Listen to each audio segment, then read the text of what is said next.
I'm Bart Millard, and here's my pal, Donna Cruz. When you walk in someone else's shoes, you gain a perspective on the journey you wouldn't have otherwise, and maybe it can bring healing.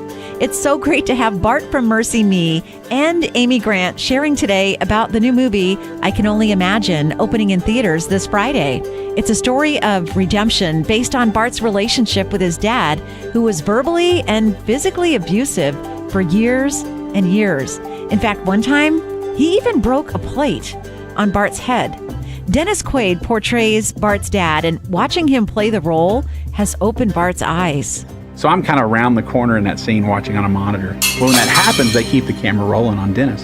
And so my dad is in the room after Bart's left, and he starts like just kind of getting emotional. He starts picking up the pieces, and he stops, and he's just trying to get a hold of himself. And I'm sitting there watching, and for the first time in my life, I'm thinking what my dad could have possibly gone through after I left. It's never crossed my mind, ever. Just to see him possibly broken, it took my breath away. And I remember sitting there, and when they said cut, it's like people are scrambling like in slow motion, and I can't move. And Dennis would always look at me, and he was done. He'd run over, "Are you okay? Is everything good?" And I was like, man, I said, this is the weirdest thing that's ever gonna come out of my mouth. But thank you, Dennis Quaid, for like helping me work something out with my dad. You know, you hear all the time phrases, love heals, love heals.